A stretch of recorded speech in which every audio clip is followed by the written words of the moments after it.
bang, bang. Hi guys. Balki siz o'ylayotgandirsiz, siz sportsmen emassiz-ku, trener emassiz, psixolog emassiz, to'g'ri.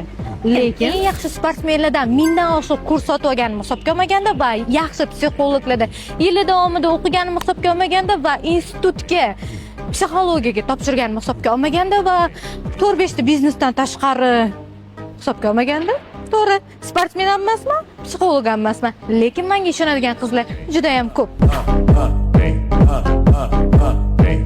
Bunday qomatga 3 ta farzand bilan, eringiz bilan qanaqa erishishingiz mumkin? Yana energiyangizni yo'qotmasdan deydigan qizlar uchun men o'zimni strategiyamni tuzib chiqdim va siz bilan bo'lishmoqchiman. 2 oy 2 ta qiz polni nazorat ostimga olaman. Hamma zallarini o'zim to'lab beraman. Dietalarini nazorat ostimga olaman. Bu reality sizga motivatsiya beradi. Agar siz tanlanmagan bo'lsangiz xafa bo'lish yo'q. Siz biz bilan birga bo'lasiz, siz o'rganasiz, harakat qilasiz va o'zgarasiz. Siz qatnashmoqchi bo'lsangiz yoki kuzatmoqchi bo'lsangiz, kommentariyada reality so'zini qoldiring va yopiq kanalimga obuna bo'ling.